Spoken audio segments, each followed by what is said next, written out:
Warning. Content of this podcast is of our own opinion. Please do not hurt us, but we hurt you. Please enjoy this podcast. LTS. Kick back, relax, and enjoy the LTS podcast. My best friend.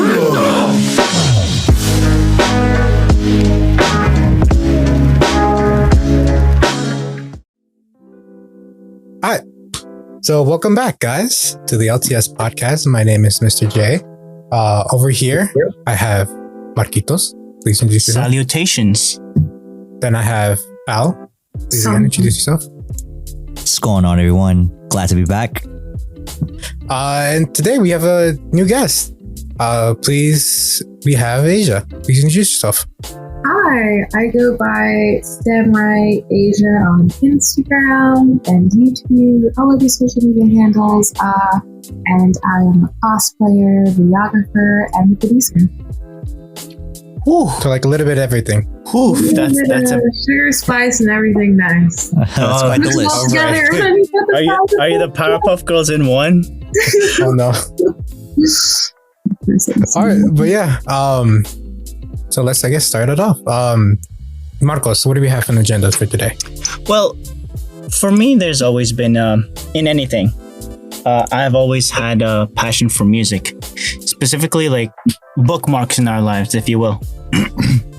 And for me, I want to pose this question to the entire squad, and obviously to Asia.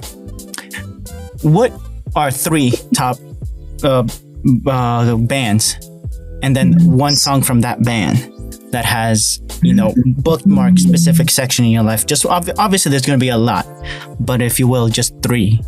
And as a show of good faith, I'd want to show my examples that I brought, samples to the classroom. To the recording.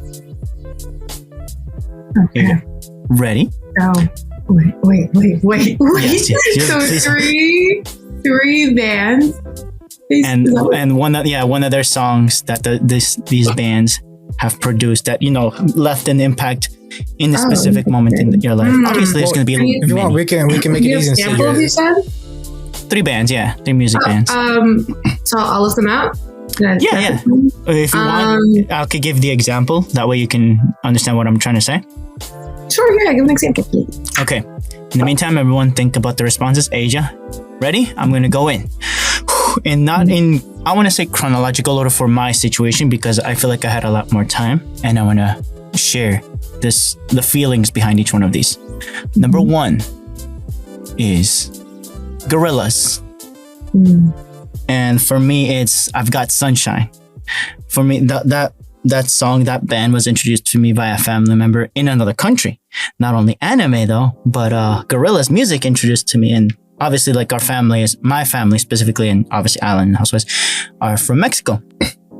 And the one that this I Got Sunshine represents a time in my life that, we're on the road and doing different things. And with just that song, like my family member said, I'm going to introduce you to this band. And like, I just hear the name Gorillaz. And like, I say, do you know what they're saying? Like, no, but I like what, I like their style. And like, yes, this is like the source. Doesn't matter what language it is. It's just that you like their beats. And Gorillaz, all through high school and, onward, Gorillaz has been, a stand for me. Number two is Michael Jackson, Thriller. Yeah. Thriller, just like recently, I don't know what happened at where I work, that like it come up. And I remember when I first heard Thriller, I was graduating middle school, and it was like, it felt exhilarating. Just, the Thriller made life interesting during that time. Like, okay, there's change coming.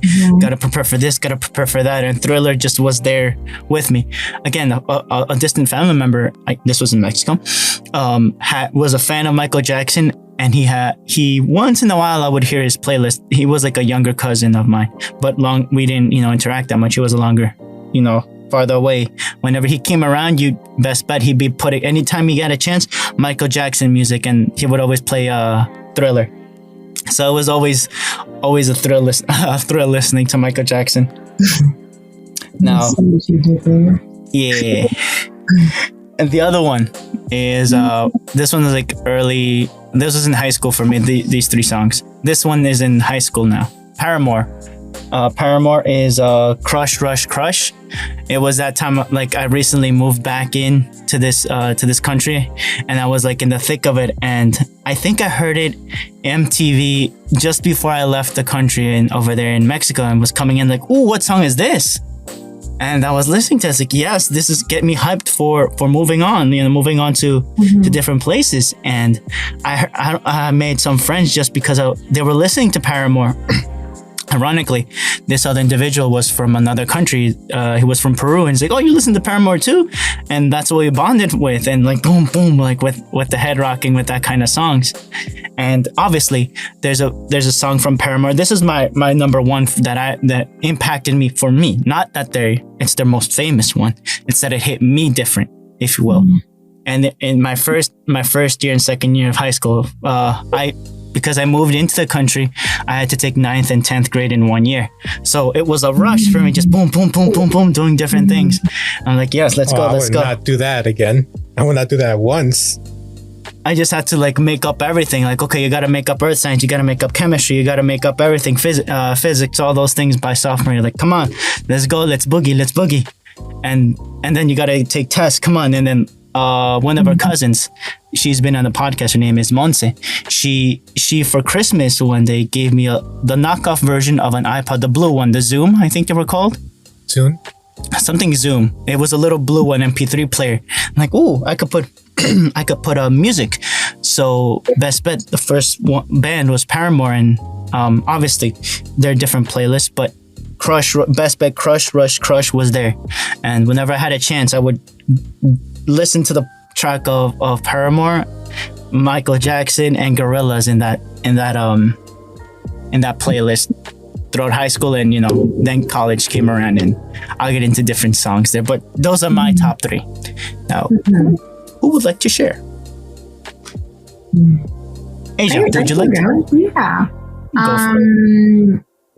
So I guess one of my favorites would be Imagine Dragons. Yes. And my top song would be It's Time. I discovered Imagine Dragons, I want to say, early high school.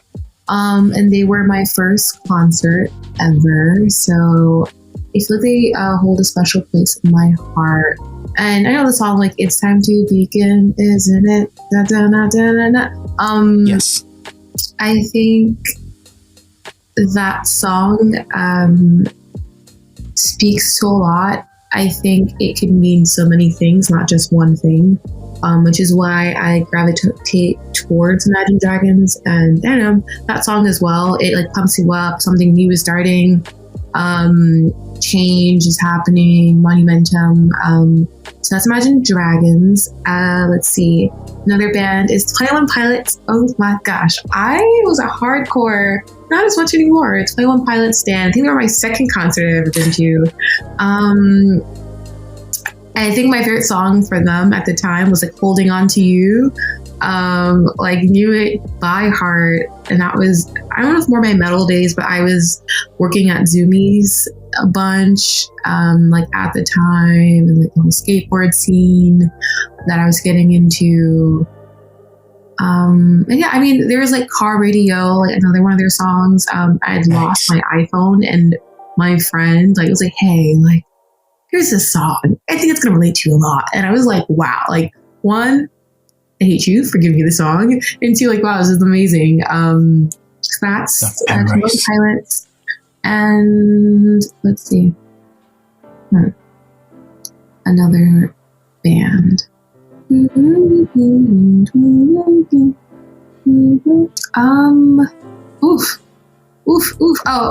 Florence and the Machines. I really like them. I know Florence is like the main singer of the group, but I love her song "Cosmic Love." One of my favorite songs ever. It's sort of like a love song, but it doesn't feel like a love song for how vibrant it is. I think the reason why I fell in love with that song so much was because there was someone on The Voice who did a cover of it, and it like slammed, bombed, A1. Yeah, so those are I'm sorry. A1 steak sauce. Oh, I see what you did there. Oh, yes, basically, like smothered all over. Yeah, those are my band steps. Nice. Of course, these are only 3. That I had time to think about it, but but you're like, of course, there's way more. But I'm sorry that I had to even only lock it down to 3. The top 3 podiums. Totally fine. I would honestly. There were bands. I'm like bands. I'm like, huh, this is harder than I thought. Bands, skateboards. Bands, regular bands.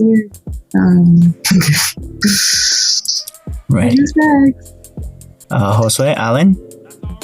Like, do we have to stick with bands? Like, can we just do? I was about to say songs. That's what I was gonna do because okay, then go for the song because the band. Obviously, if you got the song, it'll go back to the band. Because I remember I would never stick to a band. I just go by the song. Yeah, I have something similar to that. I mean, because I do enjoy a couple of bands, but like it's not like I really listen heavy into one specific band because I do like, and for those that like a little bit more rock, I mean I do like Arctic Monkeys, particularly the song called "Do Me a Favor." So I do enjoy that one in particular, but like if I had to name off like songs that I enjoy when like either I'm driving, I'm driving or I'm traveling or something like that. Definitely Frank Sinatra's "Come Fly with Me." Oof. Like to me that really resonates with me. Like especially because it gets you into that romantico type of mindset, not just because you're gonna go to a different place or a new place, but just there's a lot of I guess word plays that he does in his songs that kind of make you feel it's an art.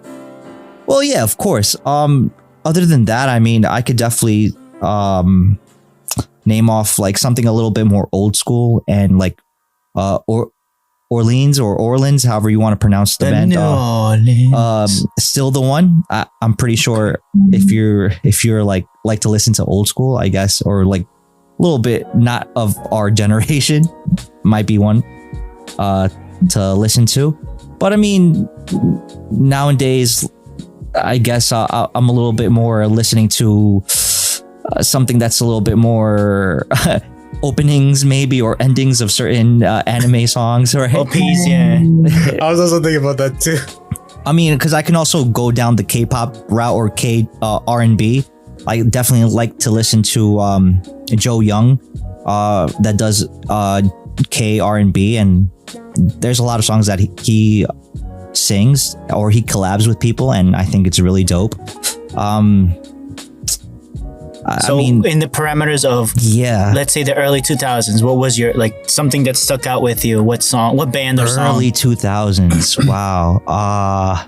Just one song like that you could wake up. I don't know if you consider the Lox a band per se. Jada Kiss and Chic Luch and Styles P a band, but I mean, listening to things that I guess people would play in the background when I was like in the kitchen cooking and stuff like that. Yeah, those are the things that I would probably listen to if I was in the kitchen and I was on the line, or if I was prepping up for the next day or whatever the case is, or if I was doing something like cold prep, hot prep, or something of that nature. I would probably listen to whatever playlist was being played at the time. So it would transition from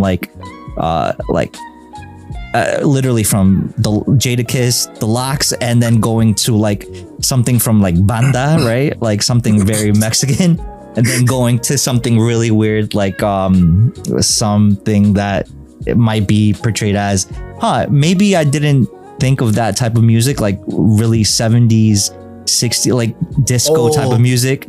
Like, okay, yeah. Because I mean, I was in the kitchen with a different type of age group of people, right? So I had really young people, and then I had really older people that enjoyed different type of, like I would listen to from time to time. I would listen to let's see what would be like the weirdest mix, going from bachata to samba. It would probably go from some like Puerto Rican salsa bachata for like Dominican people that would work with me and stuff like that, and then it would transition to something a little bit more newer, if you want to call it newer, maybe pop or something like that. So yeah, I mean, maybe you would hear Bruno Mars right after all the other type of music, and then it would just be like a straight up I want to say like a hodgepodge or like a melting pot of music when I was in the kitchen and I was working with a diverse set of people. So it was interesting, to say the least. But did anything that you like, oh, this reminds me back when I was in elementary, or a Saturday morning, gonna eat pancakes and your mom or your dad pops in the beats? Well, Saturday morning, childhood, when I'm like about to hop on or turn on the TV and watch Saturday morning cartoons like on the WB11, would probably be like the intro to Dragon Ball Z. Probably. Dragon. Right, Ball. exactly. Yeah, that's is that rock? That's rock. Or what's it called? Or the Pokemon intro. Oh, The no. Japanese or the American? Right, exactly. I mean, I even like the other ones. I mean, there's people that don't like the Pokemon Digimon. intros. Digital monsters. Right. Oh, what about the Naruto one? I remember vividly the Johto song from Pokemon. That was, I don't know, it was really catchy. I really enjoyed it when I was growing up. A lot of people don't, but I thought it was pretty dope.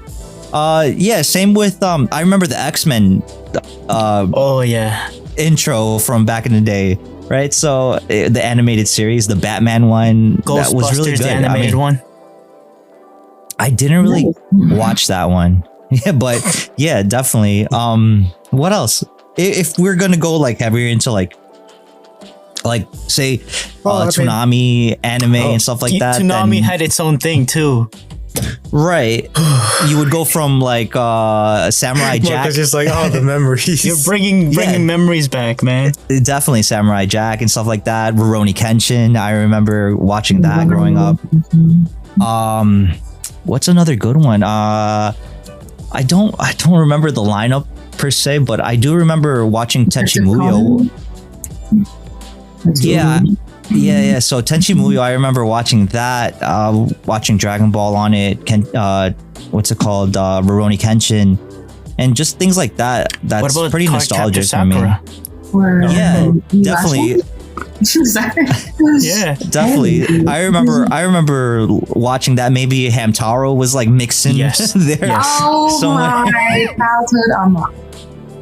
Yes. So Hamtaro those were yes. Yeah, those were some things that I remember watching. I remember watching Cyborg 009 on Toonami when it was out. And out of all the iterations that they had, or like different type of remakes, I think the one that they had for Toonami, or that they basically licensed to air on Toonami, was really good. I like that version the most. That was pretty clean. And I mean, the pacing was pretty weird, but overall, I thought it was really good. Yeah, I thought it was really good. I mean, but then again, I was like, what? I was really young back in the day. Okay. Yeah, middle school, high school, whatever the case was. Okay. Mr. J, what about you? I guess Like, can I pass? I was like, can I pass? No, I gotta think about this. I'll give you an Let me example. see. I guess like the first, because I might do the song thing instead of the band thing. Okay. Definitely. I think the first time that comes up is like "Wake Me Up" by Avicii. I remember listening to that in like, what was it? High school, I think it was. High school, either the transition between middle and high school or high school itself. I remember that was like the first song I kind of learned about the artist and kind of got involved with them. Fortunately, he passed, but he was great. He was a legend, basically. The problem is the next two songs. I guess like Alan, the occasional openings and endings of some animes. I guess more recently, the newer gens. So like, what is something?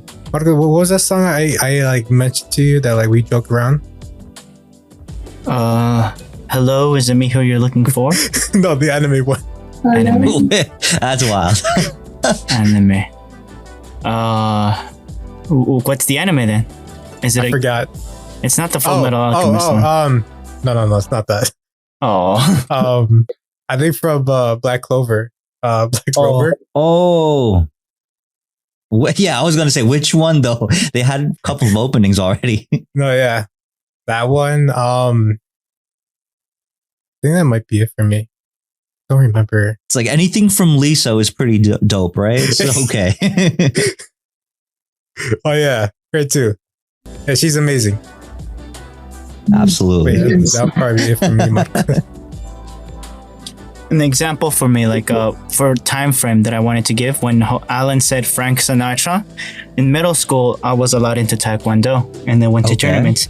And during that time frame, while training, our teacher would always put on some Frank Sinatra, and there's nothing weirder than training and doing martial arts training. So basically getting beat up by Frank Sinatra. getting He's like the guy's in full I did it my way as you're falling down or being yes. You're getting your ass beat to the soundtrack of Frank Sinatra is awesome, dude. New York. It's like, yeah, I definitely remember that song. That's when someone somersaulted me and just boom. Oh no. No, they treated me like I'm a Pokemon, the seismic toss me. Yes. No, there's nothing more intimidating with the my way and a girl going 3 versus 1 and the girl winning. That's great. Yeah. Oh my. And then when I was a younger kid with my mom, she influenced me with a lot of ABBA during the weekends, like Mamma Mia. Dun, dun, dun, dun, dun. She had like a discography of it, and like during the Saturday morning we would listen to ABBA, and that would be the best. Bless you. What other one? Wait, Josue, do you have any more? Yeah. No, I think No. Like nothing like for me. Like Yeah, no influence. else. Like, wow. Okay. No comment. I'm okay. good. It's okay. So It's okay. after talking, things that music. What's next, Alan, if you will? All right. So for me personally, like let's see. There's a couple of things that I did want to mention beforehand. Like I had a whole laundry list of things that I wanted to just talk to you guys about, but trying to condense the time here, the list. I did add one thing to the actual outline. So, just the weekly Shonen Jump manga popularity rankings. I think it was like the top 70 of the most popular. And I wanted to basically ask you guys along the lines of what Marcos was asking, if you were so kind to just basically name off maybe like as of right now, not the best of all time in your mind, or just not even like you know what, these are my top XYZ shonen, like just in general. Specifically shonen? No. I'm just saying, what in general, like what's top manga for you? Berserk, Not hands down. Berserk. Ooh, No Berserk? ifs, ands, Damn, or that was but. quick. Not taking anything. Even Okay. JoJo? I haven't actually. I'm not on the JoJo's fandom, to be honest. Oh, it's a good thing I didn't I wish Neither I am was. I. reference. Neither am I I. wish I was. What do you mean? But Neither are you? Berserk, 100%. okay. 100%. Do you have another 4 you might like to add? As a complimentary, like Nope. no, No. that's it. Say, Berserk No. is it's That's on its it. own. I mean, I used to read a lot more manga, like in high school, but I think I was just going at such a rapid pace that Oh, okay. I was literally just watching all the time. And I think I was better reading manga off of series that were not animated, just like, yeah, basically to say it like that, because it was hard for me to keep track of Of the like all lore. the characters' names and everything for me. So it was Okay. just like, I don't know. And then I like seeing if it's a show that's being animated, I'd rather just wait for the animation. Right. So Now, do you- Berserk is the only thing I have not seen anything of. I mean, there isn't like much of it, I think, or what is there is bad. It's debatable. Yeah, some people don't Yeah. like it, some people like it. I was going to go along that line or asking you that follow-up question, being that maybe it isn't as well received as other anime adaptations of manga or light novels or what have you. Is there anything else that you potentially don't read? Like, say, if it's a isekai type or some sort of seinen type of manga or light novel or genres that you particularly look at the cover, or you heard someone or got a recommendation from someone that you were like, you know what, maybe I don't want to read this and maybe I rather wait till the animation is out. Yeah, like so I think I don't think I've had a case of that, to be honest. Okay, so for instance, Chainsaw Man, right? Everyone's talking about it, and I'm like, you know what? It's not out yet. I should just read it. Yeah, so I bought and I've been trying. I mean, I used to read a lot of manga on my phone. I've been trying to buy books, but money. Yeah, they're expensive. Yes. Yeah. Oh, yes. And yes. like, I don't know. It's just, at least for the Berserk, I do have the Berserk volumes, like all like the deluxe versions, like all hardcover. wow, okay. But other than that, yeah. I mean, there isn't even something I'd be like, oh, like I'd rather just like, I don't know. I think, yeah, there isn't anything on top of my head. I've been like, the only thing I've been so compelled to read was Berserk. Was the one, especially after the writer died. Right. I was especially even more, yeah. Yeah. So, but there was nothing I'm like, oh, I want to watch it because everyone's reading. No. That's fair. That's fair, though. So, Asia, would it be like for you, your point of view? Do you think that that it makes sense for people, or at least for you, at your in like right now in your position, in your place and time, in your bubble right So now, as you're sitting down in front of your Right. computer. Are you the type of person? Right. Are you the type of person that says, you know what, I'm gonna go out of my way and I'm gonna buy, the whole manga set or the whole light novel set of XYZ manga or light novel in order to have it here, and whenever I want to read it, I'll read it? Or are you more, or do you lean towards more of the, I'm gonna, go to shonenjump.com and sign up for their monthly or yearly subscription and read it online? Like, what's your... I've actually never even thought about doing that, which is like hilarious. I didn't even know they had that. Interesting. To be honest, I didn't know. Yeah. Wow. Okay. It's like now she does. Now I do. She's like Comey thinking right now. Okay, so here's the thing. So there is a manga series I'm reading right now, and they release it like maybe every 2 months. So I do go to Barnes and Nobles and I do buy the book because they're releasing it once every so often. And I really do like the series. And the Berserk books are the only books I've bought. I haven't bought a full set of, looking at my shelf. No, the Berserk is the only books I have that are full set. And I have a couple of Naruto ones. Okay. But that's about it, I want to say.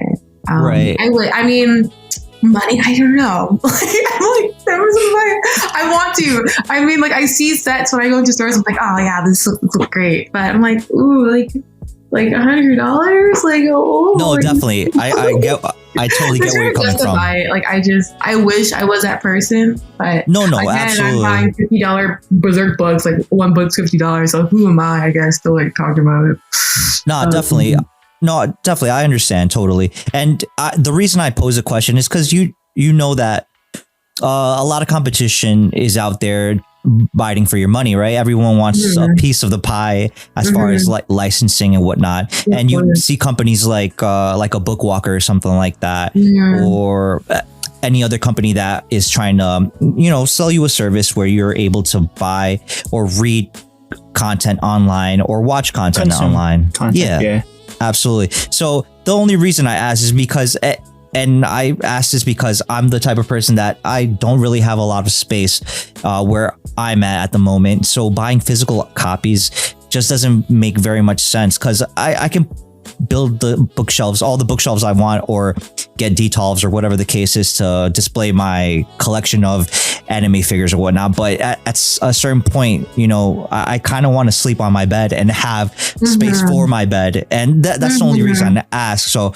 I mean, being that now is probably the best time to be alive, where you can actually download or pay for a subscription of some sort, so you can actually read your content or whatever you have, the manga or the light novel, you can actually do it online.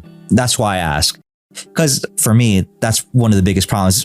That, and you know, it's just a pain in the ass spending all the money so you can try to. I used to use a free app. It was like Manga Reader for the longest, and I haven't again since I never bought manga ever until Berserk. I was no reason for me to buy manga again. I wasn't really reading it. I see. At the time, and I mean, with competition now, I think about licensing in general, how it's harder to get things for free completely. Even the amount of websites to watch anime off of are minimizing. I remember back then there were so many websites watch Naruto.com, DragonBallZ.com, Bleach.com. There was so, and now it's down to the littlest. I'm whoa. Kiss Anime is gone. Girl, yeah. And I remember Kiss Anime is completely free. And then it has a whole, you have to be a member, subscribe. I'm whoa. This was free at one point. You could read manga on it too, yeah. I think Gogo Anime is one of the last ones. The last No, there's still a few out there. Yeah. You just gotta really dig. Big. But not as much. I think with licensing, they're really cutting down back into the manga thing. Now I think, I don't know if Viz Media does anything when it comes to manga. Viz Media? Yeah, they do. Yeah, they right. give out the latest 3 chapters for the manga they have. And I think they have some sort of conjunction, or they have some sort of agreement with Shonen Jump in order for them to show their IPs on their website when you subscribe or whatnot. But I think it's a limited catalog. Back for our battle pass over here in Viz Media. Basically, yeah. No, but other than that, I mean, I think Rain, I want to say in the last few weeks, I was hearing a couple of rumblings in the YouTube anime community where they were trying to I think there was a bunch of lawsuits being being done to some of these file or download websites where people would just go and download or upload certain types of mega IPs. Uploader. Yeah, things like that. And there was a lot of lawsuits going on. So I don't know if that's going to deter anyone, which I highly doubt. But it's just something kind of I've seen this before, and it's happened in different points of time, across the 10 years or 15 years that people have been really getting into the anime and manga, I guess, fandom. But I mean, I don't know. What do you think, guys? Do you think that's something to be worried about or not? Or are you gonna... What about your thoughts in general? Yeah. Because personally, me, for the many times we've spoken on the podcast, I think I've shared with you guys that I pay for Crunchyroll as a service. I used to have the Funimation app, and then I kind of I stopped paying for it just because it felt like a lot of the catalogs kind of overlapped, and there was more things that I like to watch on one than the other. I do have a free Hulu account, so I watch some of the Funimation stuff on that one, and then I don't have Netflix, and I kind of refuse to pay for Netflix, so I don't have Netflix at all. It's just one less thing. Netflix. That's what we have. Right. Let's just keep that one in the back of your pocket, right? Just in case. So it kind of becomes difficult if you want to see a certain show that none of the actual legal, websites or apps or companies have as something that they license. So it just becomes a headache trying to jump around from one app to another, or one website to another, to try to find what you want to watch. And I'm sorry, can you hear my Slack messages going off? Is that... You hear A little bit. Yeah, I hear the Let beeping. me silence No, you guys. No, you're good. You're I good. You're need good. work messages. Sorry. Give me No, a you're minute. absolutely good. I can work on it. Here, okay, I just work on quit it, so I shouldn't be getting any notifications. Sorry. I'm No, like, you're That's good. okay. You're good. That's okay. The grind is real. So there's some big things coming, so that's why. well, good for you. things. Big, titan size, right? Some big things. Yeah. You'll know about it on Tuesday. Oh, excellent. Yes. It sounds like we got Podcast comes out. sounds like we got the exclusive scoop here. Yeah, here's something on Tuesday. Heard it from you first. There you go.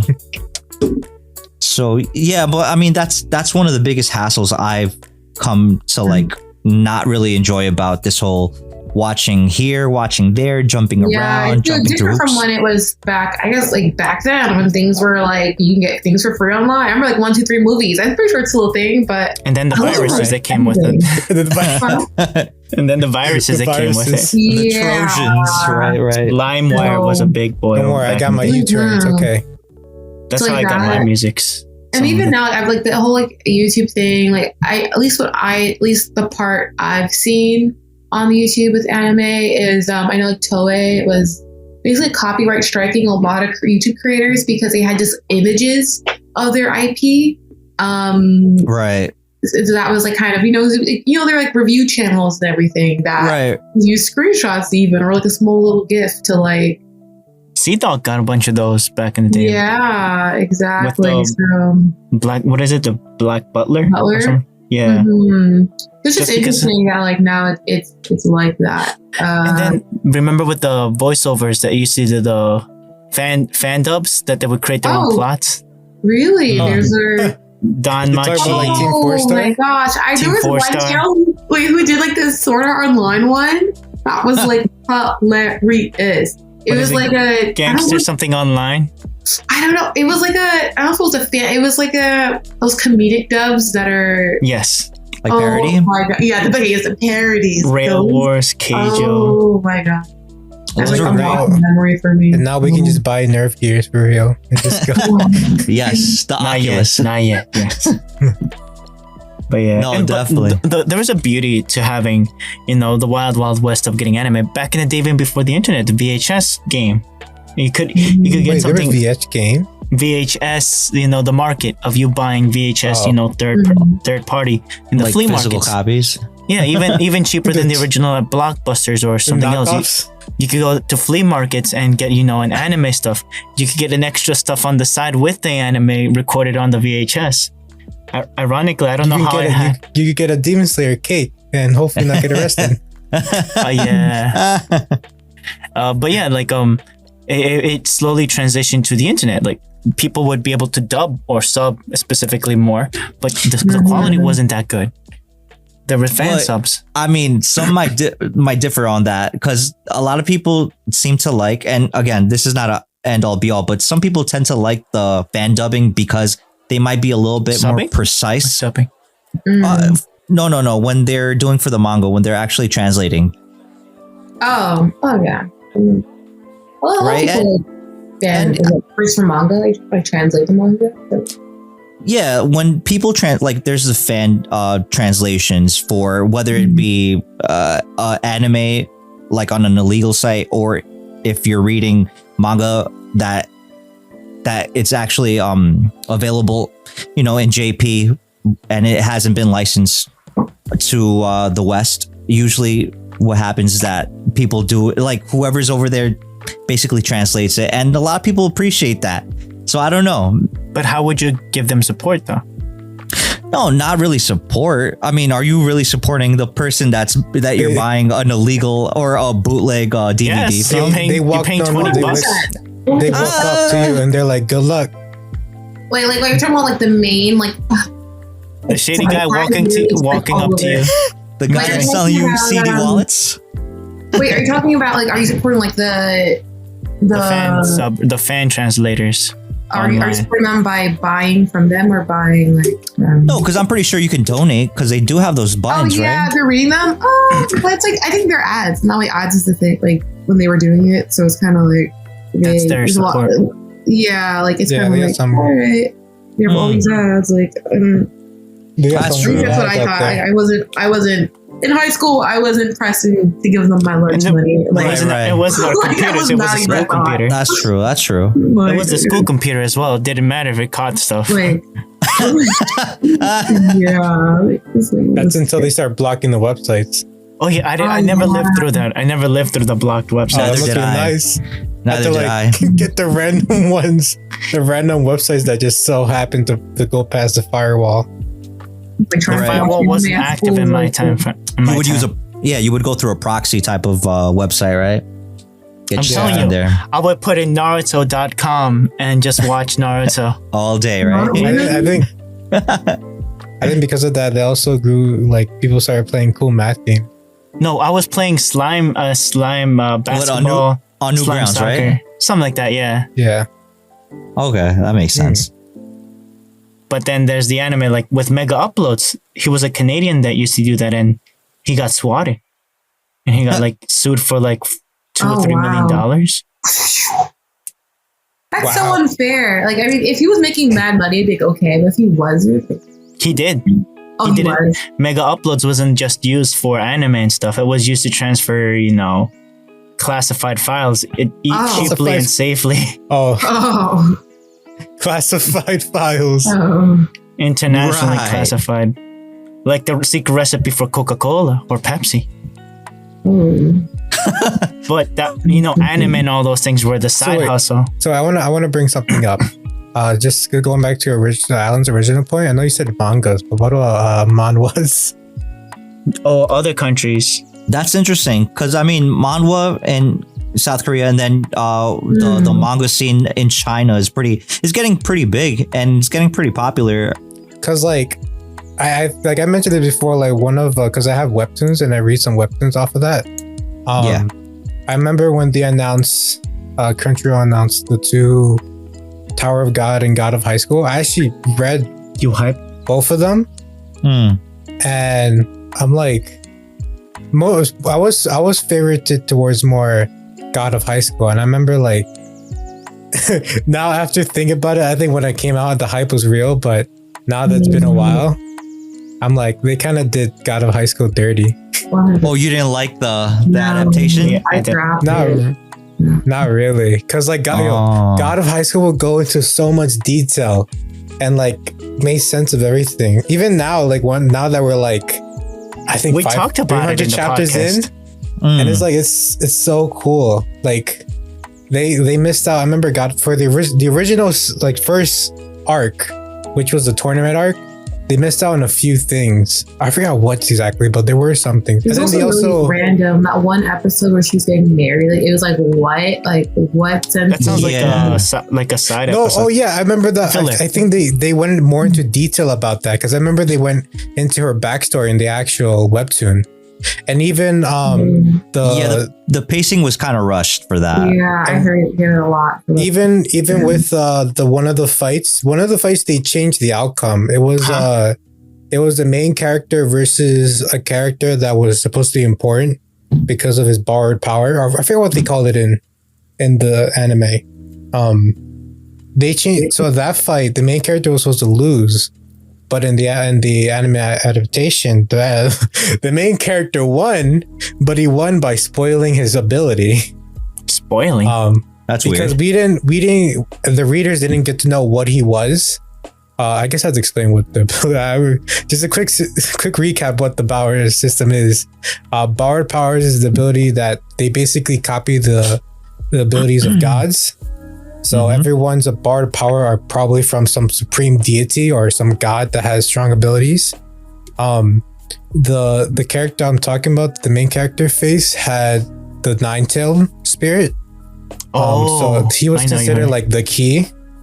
And mind you, they don't even explain what the key is. They kind of rush it, but there's more detail about what the key is and who the person is supposed to be. In the fight, in the anime, they showed that the main character is a little bit different. It's a lot different from them because, I hated that they spoiled his ability. Because in the manhwa, in the webtoon, they showed it in the last fight that we saw in the anime. and that was when like the big line came out where I forgot what the guy's name was, but he explained like what the main character's ability is. He's like, everyone has to take their abilities from some god, but he's the exception. He doesn't have to borrow from anyone because he is a god. Oh, the monkey. I'm like, yeah, the monkey. He's the Monkey King. But I'm like, they spoiled it in the fight where he was supposed to lose. I remember he lost pretty badly because he was pretty down about it too. He was like, dang it. Out of everyone I wanted to win, it had to lose to him. But I'm like... They were like childhood friends or something like that, right? Yeah, but I guess they wanted to keep that like, the main character is always going to win. And plot armor. Yeah. But I mean, I really don't. I kind of like was pissed about that. I was like, that was a good moment, because when I heard that line again where it's like, oh, he doesn't need to borrow power because he's a god, I'm like, it doesn't have that much weight as it did in the webtoon. In the webtoon, it was like, oh my gosh, this mind-boggling thing that we learned that he's not a human, he's a god. He's basically a deity amongst ants. Which I find kind of funny because in the webtoon, they kind of nerf him a lot out of which I find funny. But I'm like, man, I was really disappointed. He got caught with charges. Yeah, because even now the webtoon I think is really good. Even though it's kind of long, but it's definitely worth the read. How's the world building though? I would say it's pretty good. Because since I noticed that the author likes to go into detail about what exactly is happening. Like he explained the Monkey King's life before he decided to become human-ish, and he kind of explained like where his abilities come from, where he it's almost like you were reading the legend of the Monkey King from Journey to the West, but of course he changed it. Yeah, of course. Yeah, nothing. He changed it, but it always say like it's like, he traveled here, he got his big staff from the Dragon King's palace. Then he was under the tutelage of the Buddhist monk that, all that, because that's where his crown comes from and all that. And like he explained some more details about like that are not part of Journey to the West. Yeah, the lore. He even explains like how his eye color changes and why it changed, which I think was pretty interesting. That's just a beauty. And like I said, for everyone, like even in the first arc, they went more into detail about the three main characters there than the anime did. Then again, the anime only had 12 episodes to do it. So I was like, yeah, that might have been the issue. The 12 episodes. Then having like 24. And my thing is that I always keep comparing the anime industry to Disney industry to Disney. And like I keep being told that Disney is a totally different way of budgeting or creating its IPs versus creating animes that have to be released just to guaranteeing the funds to create the series. Anime wise, it's an adventure. Some might even say a JoJo Bizarre Adventure. But I knew it. But for Disney, I don't know what's the back end like that. They do the pitch, car or something. They have their development teams like working for at least 10 years before they publish the work on the screen, or mainly on TV screens, because that's where they can project or guarantee a certain amount. Look at Cars. Cars was a big thing back in the day, but it lost its je ne sais quoi towards the last like 3 movies or 2 movies. Look at the anime though. They can only guarantee you 10 episodes. No, it used to be 24, right? Back in the day? I don't even know, bro. To be quite honest. So. Used to be 24. 13. No, 13 was a recent thing. Like Gurren Lagann was 24. One Piece, I think, was in the middle of the 24 style, but I don't know what happened that they had to bring it down to 12. One Piece was kept on airing and didn't stop since. No, I'm pretty sure it was more like what's it called? Code Geass. I think that's 50. Code Geass. Yeah. 20. Oh my gosh. Code Geass is another one. Yeah. Maybe it's because like there's more anime coming out, more manga being released, so they have to like. I think that another situation there would probably be understanding that Disney is more of like, I'm gonna throw a bunch of money at it and a lot of time at it, so the final product should be a lot more grandiose, right? It's a lot more grand, a lot bigger, and The world building isn't that deep though in the movie. Dio but does? but the thing is that it has longevity, as far as like you kind of remember the actual whatever it is that they, whether it be a movie. So like we all still remember when we saw Shrek, right? The first time. That's It's my DreamWorks. slump. Oh, I'm sorry. I apologize. I meant to Yeah. say That's brought to you by Apple. yeah, exactly. No. I apologize. I was thinking more of the lines of what's it called? All the Disney movies, right? Toy Story. Bug's Story. Bug's No, Life. Right. Like That's Pixar. whether it be like the princess movies or the Lion King or whatever other one that you want to bring up, but they have All like dogs go to longevity. heaven. They have more longevities. Like you can actually name them or think about them and say, oh yeah, you can put a time and a place. Where I guess with certain and I don't want to make it seem like, well, anime doesn't have the same staying power as a Disney production, but I think that what we tend to forget is the amount of production or money and time that goes into it, and being that it's in another country, where I do believe that for the most part a lot of anime and manga are strictly, or they had the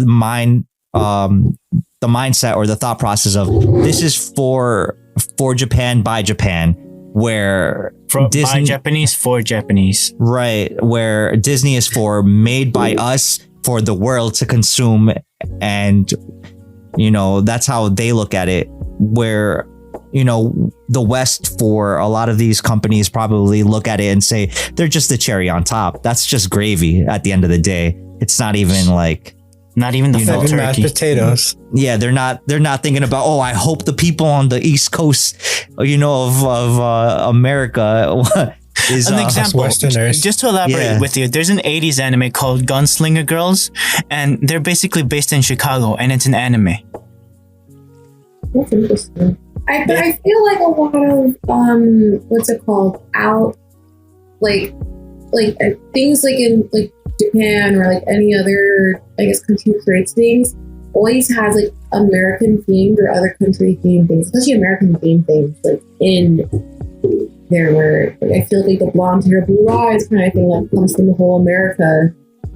Or the like British. caricature. Yeah, there we go, British. So it's interesting how they mainly use, I guess, art as a reference, and mainly create for. I think only now is there really I don't know, representations of word, but like with Encanto, like Disney just like put out that is like geared to it. I don't know if it is like definitely geared to like Spanish speaking countries, but I'm wondering in mind, do they make it for that, or do they make it Which one? Disney? Encanto? Encanto? Disney. Have you seen the Disney movie Encanto? Yeah. Oh, I think that was based on Colombian heritage. yeah. South American. Yeah. South American, yeah. Mm-hmm. So I'm wondering, do they create that for Colombians, or do they create that for I think it's, the general audience, just to diversify it? I think it's their subtle way of like virtue Your signaling. representation, There you go, yeah. I think that's a Because- subtle way of virtue signaling a little bit, because Mhm. I would like, I think for people that live in the United States, you get to the point where you kind of understand that not everyone that speaks Spanish is Mexican, right? Mhm. So a lot of the times, you tend to see a company like Disney say, okay, so we're gonna do, what was the Mexican one, the Coco, right? I think it's Coco, called, yeah. right? Mhm. So they made that, Well, that and was Pixar. you Ooh, might yeah. say, okay, Yeah. that kind of encircles or gives a little bit of Disney flavor to Mexican culture, where they did the same thing to Mulan years previous, right?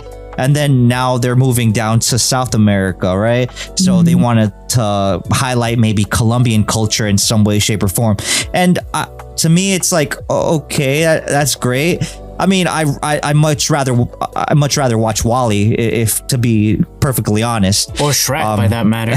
Right? Or even I don't know, Cars, right? So not to say that I don't like certain I guess subtle ways of them being inclusive. That's cool with me. It's just that I feel like to a certain degree it's kind of like a little force fed to a certain degree. How about this one? Yep.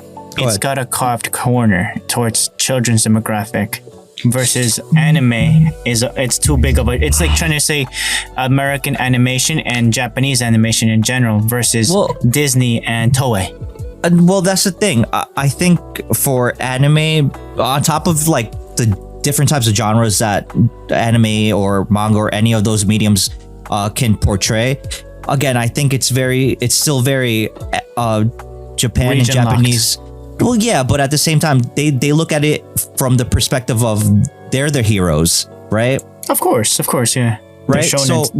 So every side character is someone from Germany, from France, from England, from the United States, or something like that, right? It's never, the main character is someone that is not of Japanese descent, even though they might depict them or draw them as someone that it doesn't look very Japanese sometimes, unless you get one of those, right? Unless you get that character that looks like Kirito for all your protagonists, right? Kenichi, the mightiest disciple, right? You'll have characters that fit that type of portrayal of this is the quintessential Japanese, the common folk, the regular Joe. This is the guy, and you can kind of like imagine yourself to be this person and fulfill or live out your kind of like dream of being this character one day by watching this anime. So you vicariously live your fantasies through this anime. Right. Whether you want to be the Kirito or do you want to be I don't know, Subaru, Naruto. Sure, Naruto, whichever those are, right? But for lack of a better word, I would say those are that's the main point that they want to give across, right? That it's for Japan by Japan, and everyone else is a side character. I remember rewatching the regular at Magic School, right? Oof. And that's just and let me just preface by saying that I thought it was a good show, but some might differ. But what I will say to this point is that everyone that's a side character that is not Japanese per se would see that there's obviously a bias, because they want the Japanese person to look, extremely smart, extremely good looking, the all, truistic. We are, the epitome of whatever the show is, which is about magic and high school, hence the name, right? And what's curious about the last season that they introduced a character from the United States, which so happens to be half Japanese. Still having to be Japanese, yeah. Right. And she in essence is part of the special forces of the United States that basically is a commander, I believe, in some capacity. But she always plays second fiddle, or if not even third fiddle, to the two, or the main protagonist and his sister, which is Miyumi, and is basically, I guess, a secondary protagonist, if you want. Ancillary, yeah. Right? So both of them are overpowered. They are it always shapes and forms the ish, to be, quite honest. And, the other girl is from the United States.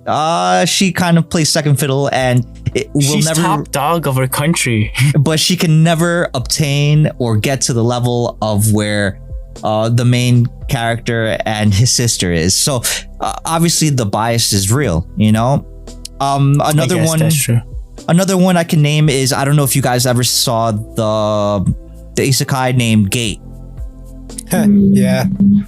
Again, the self-defense force, right? Right. So as far as we know, Japan doesn't have an army, but again, they have an army in that universe, in that world, where they send to another dimension. The Isekai an army. Right. To another dimension, and they kind of like solo the whole verse right there. They all got hit by Chuck-kun. Tanks. They got hit by tanks.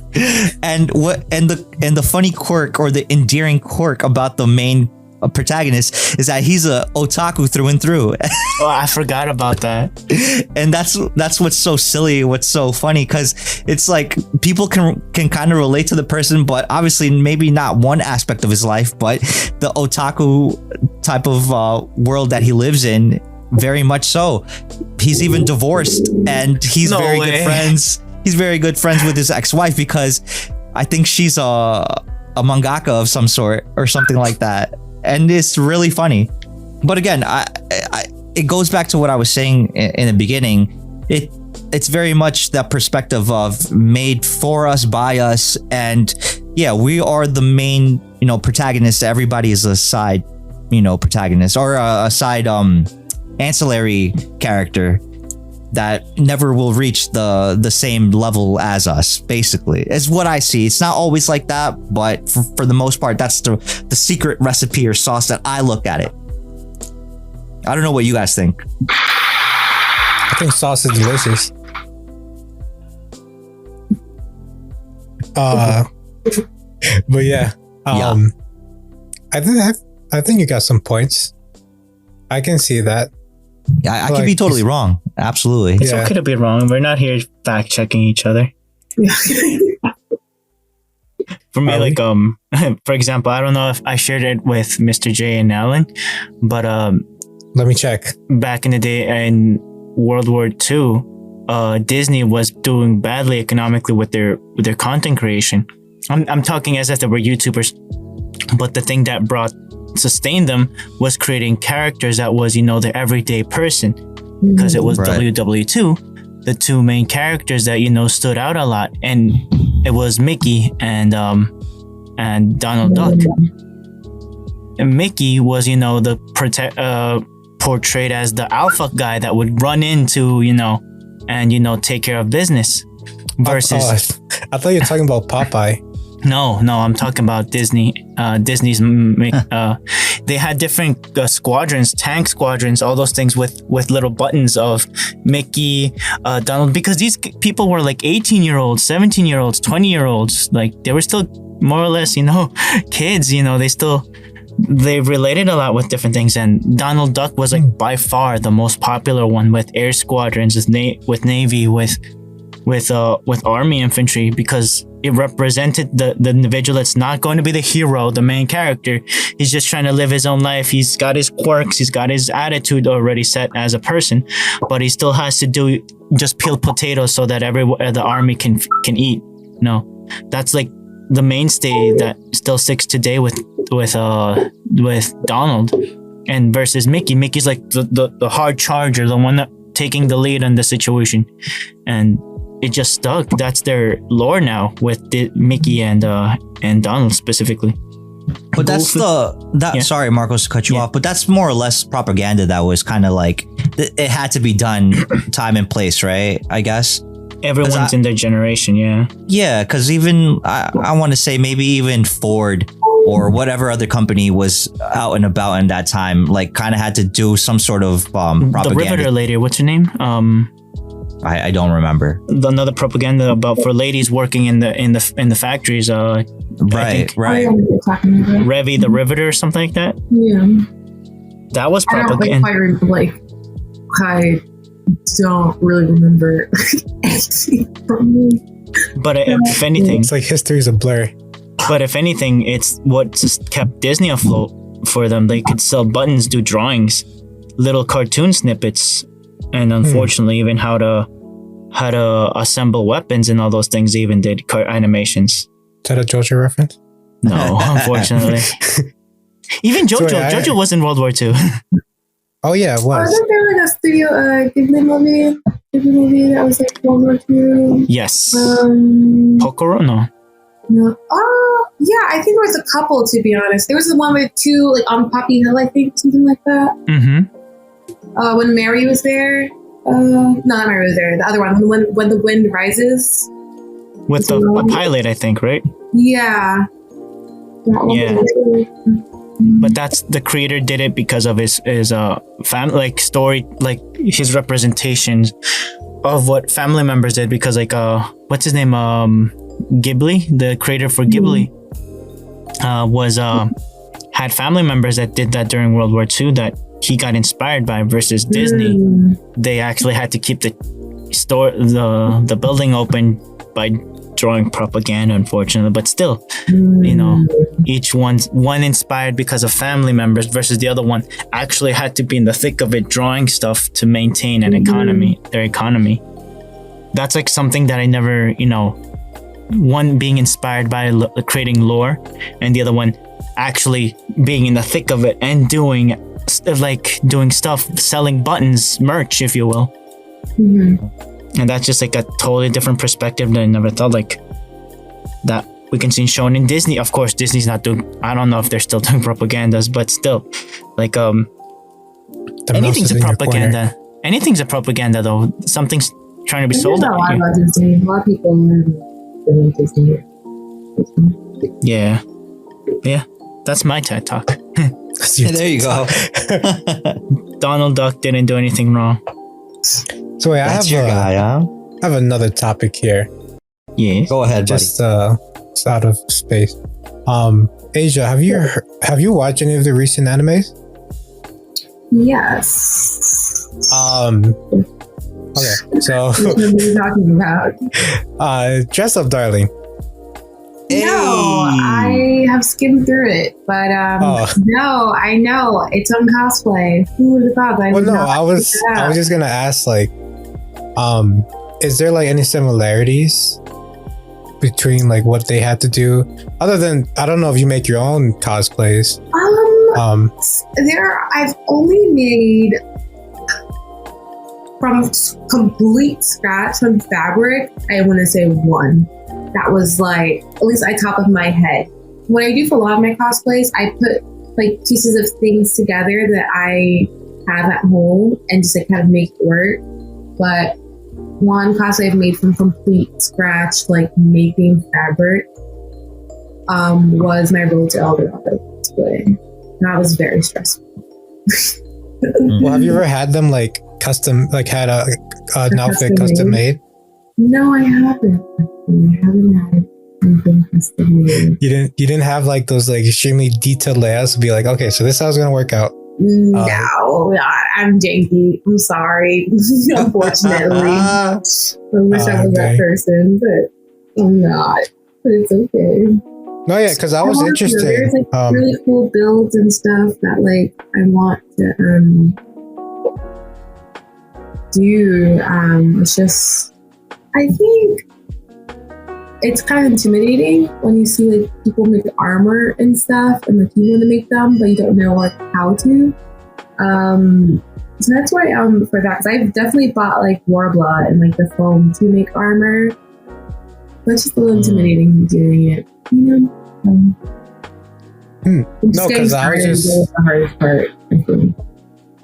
I was just wondering if there's like, how true is this? Because, you know, obviously for most shows, if they're trying to like base off of some experience, they might have to exaggerate some things or completely make it up. So I don't know if you watch your Reddit and be like, you know, I went through the same thing when I first did or when you first did your cosplay at a con or something, or if when you posted. The thing is, I haven't really watched like Dress Up Darling, so like I can't speak on any similarities to what like have to. No, yeah, it's okay. So Marcos? But are you saying like, I guess is there something in my Dress Up Darling that maybe you can pinpoint so I can speak on in terms of any similarities? Well, okay, so I guess the easiest one would be when they were going to their first con after making the cosplay, and I guess a little bit how they both reacted. One where the person that was doing the cosplays felt like almost overjoyed and like excited to be asked to, oh, can I take a picture of you in cosplay? Or how quick, no, I guess like how quick and easy it was for her to like kind of like jump into character and be like, oh, when I saw this picture, this isn't exactly me, but the person I'm trying to cosplay. Because I remember like whenever you hear people cosplay, they're like, it's fun to act like a character from whatever anime. Especially when at conventions, I find that people are so happy to get their picture taken or video taken. 100%. Like people are like ecstatic to do that.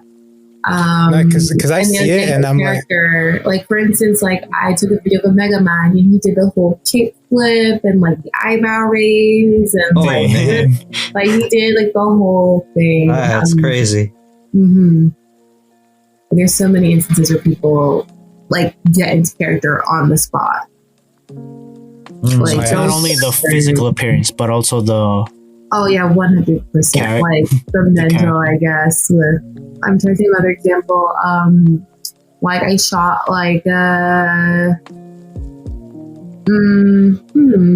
let's see that dance character.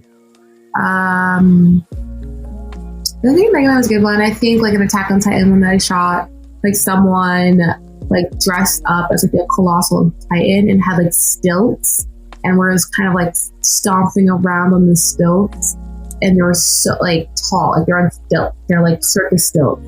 Not only cosplay, but also and that was like the coolest thing in terms of getting its character. Or I remember the show Foster's Home of Imaginary Friends. Yes. And that character Cheese, and he's just like a ball of like energy and XYZ. Like I shot someone like that as well. Or just like jumping around and like having a good time. Or like Skull Kid from Legend of Zelda, doing the whole like head bobble movement.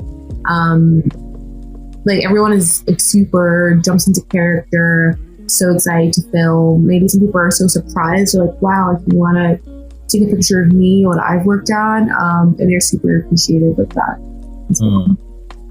Though there's only 2 cosplayers that I've had the luck of actually like taking pictures of.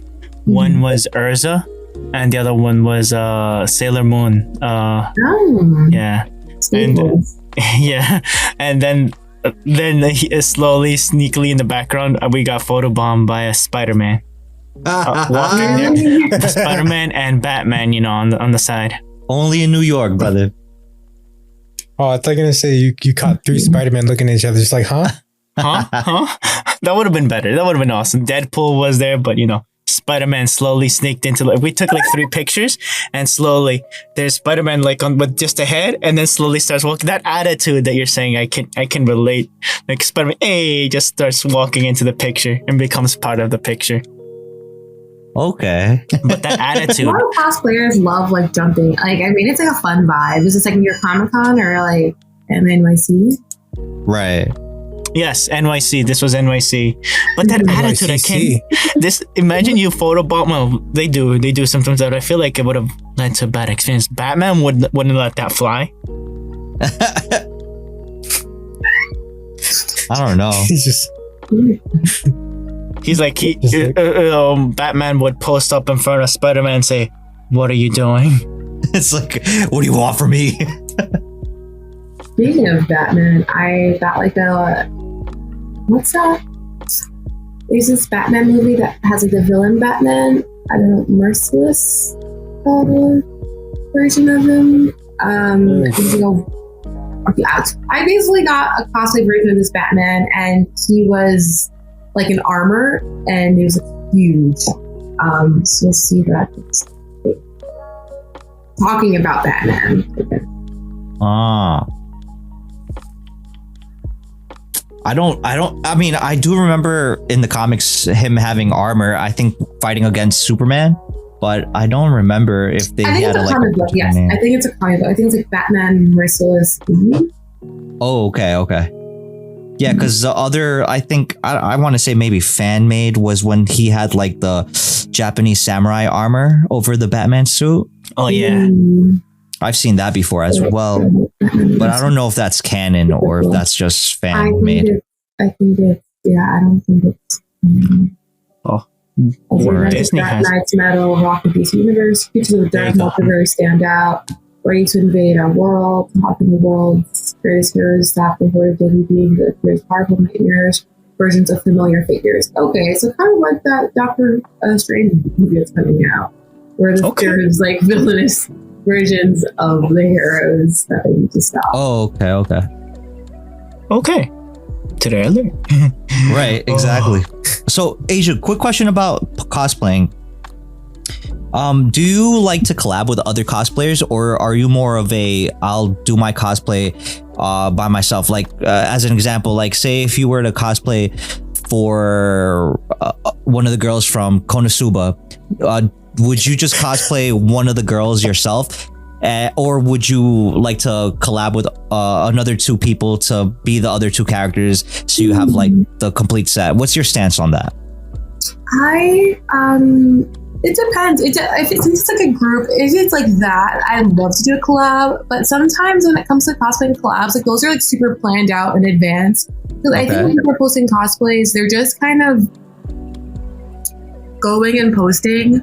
I'm not always thinking of a collab unless I see someone say, "Hey, I want to collab on something," and then I like message them back, like, "Yeah, like I would like jump in on this." It's not, at least for me.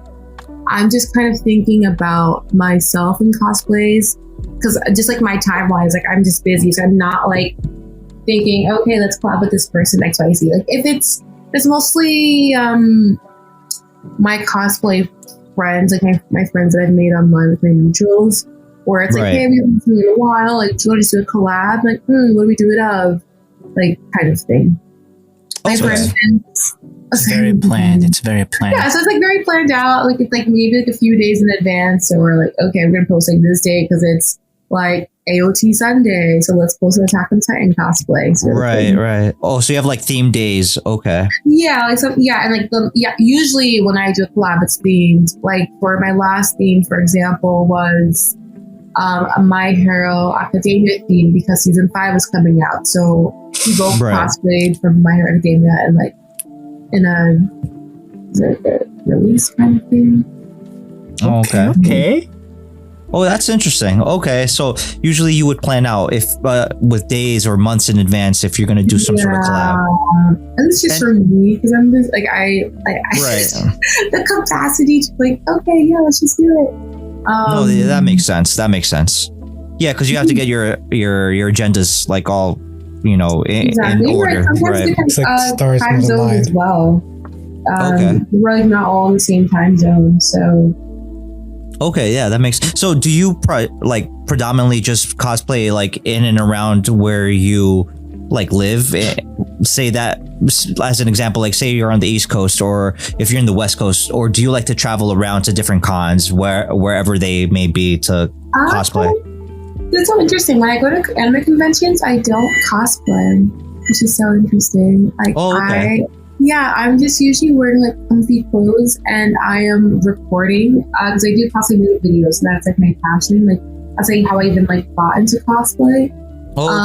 So if anything, maybe I'll cosplay as a group at night, like at Katsucon. I literally wore jeans and a t-shirt. And at night, like I joined in a cow group, and we all dressed up as cows. What? Oh, awesome! What? Awesome sauce. Yeah. So that was fun. Like that. And I think the next night I dressed up as Misa. But like I'm just recording during the day, so I'm not. I want to be like super comfortable. I think like the year prior, I dressed up as like Haikyuu, as like Hinata. Oh, that's awesome. Yeah, so that was like comfy, like jersey uniform, like kind of thing. So unless I have like comfy cosplays that are easy just to move around and record, like down something like that. But like I want to 5D chess over here in cosplaying. Like I want to like do that, but it's also kind of nerve wracking because I've only ever really done it at home. I was never a cosplayer to cons kind of thing. Just so interesting because it's like I post a lot, but I don't really do it So Asia, like next con that comes up, whether it be, on the East Coast or the West Coast or somewhere in the United States, would you ever go out of your way to say like pay for a booth and you and maybe a couple of other people that cosplay, have printouts and stuff like that where you can do like your sign, like signature and stuff like that? Would you be interested in that? I've never ever thought that as a future for myself, because I think at the end of the day, I don't know if although I am a cosplayer, it's hard for me to define myself as one, because I'm still not really sure where I fall into the like content creator award. Okay. Although I do feel like a bunch of my followers come from cosplay, I feel like I want to be known more for my video work, which is really interesting, or more as a personality versus cosplay. So yeah, I mean, I think in the future, but that makes sense. Maybe it's like my own like insecurities with cosplay of like, am I good enough to even have a booth like to do something like that? Okay. All right. So yeah, that's weird. No, that's super interesting. No, that's very honest of you, and we appreciate that honesty, because obviously a lot of people would probably say, well, if I see myself in 5 years doing X, Y, and Z, and I think as far as like the conversation we're having, it seems to me at least that you're very, not only very spot on about what you want to do in the sense of like you want to diversify as much as you can, so trying out many things in order for you to feel comfortable in your own skin, and being very sure about what you want to do and taking, the proper procedures or steps to getting to where you want to go, which I find that very refreshing as far as like, commitment. No, that's awesome. Yeah. Yes. Because not everybody, not just anybody would, lay it out like that and explain it to someone like that, because they're way beyond, it's like over their head type of, situation. But that's awesome, man. Asia, I really commend you for doing what you like to do. It's awesome. Oh, thanks. I'm literally a mess. I'm trying. Oh, come on. Trying is the first step to anything. So yeah. No, absolutely. No, cosplay is like a journey, because I mean, right. Definitely anyone can cosplay. You can have like anything. So I've definitely made cosplays out of like things I've just had at home, like my honeybee cosplay that I've done a while back from Big Hero 6. Like I got a cardigan from a thrift shop that was like maybe like $6 or $3. That's so and awesome. I just like color corrected like a shirt I had to appear more yellow. Okay. And like wrapped a piece of cloth on my head for the headband, and like that was it. So I think a lot of cosplays can be made using like things you've had at home with like certain kind of characters. But there are characters that are more that require a little more, right? Yeah, you have to like purchase something that you have to in order to, you know what I mean? Like I'm trying to think of like things that I purchased, what is like cosplay that I purchased like make me work just like a character? Oh, like Attack on Titan, for instance. Like you need the whole like get up to. You could do a casual cosplay for Attack on Titan, but if you want to look more like in the Attack on Titan universe, then you need to buy like the maneuver gear, like the straps, right. More so you look like you're part of. Yeah, all the bells and whistles. Yeah. Yeah, so it depends. Or even like what's that? Squid Games. Like everyone started buying the tracksuits for Squid Games because. Right. Like in order to have the Squid Game look, then that's what you need. That's what it requires. Yeah. Okay. No, that makes absolute sense. Yeah, definitely. Yeah, and I mean, also like anyone can cosplay, like no matter what you have at home.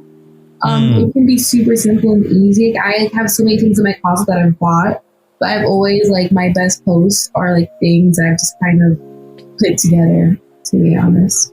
Because that's what you give your soul, everything you give yourself, but it's what you like. Fun, I guess, that way when you do like that. Right. It's like set your heart ablaze. There you go. Yeah, absolutely. No, and sorry, go ahead, Josue. No, I was just gonna say like if any last remarks, because I think we're about to wrap up. Yeah, we can wrap up now. If you have like any like high questions on your list that you wanted to, I mean, I was gonna ask you if you had any aspirational cosplays that you had in mind that, you know, those are those are goals for you? Like, which would it be? Like, if you had to pick one or two? Okay. You know that meme of SpongeBob hanging from like the ceiling, like after the Goofy Goober performance? Like that, like on my list. For sure. I saw this girl do it. I'm like, I want to do that cosplay. There's that, and I would love to do. Oh my gosh, this is like sitting like what's a cosplay on my list? I like list out every single costume. I'm trying to think of something that I want. It's just been.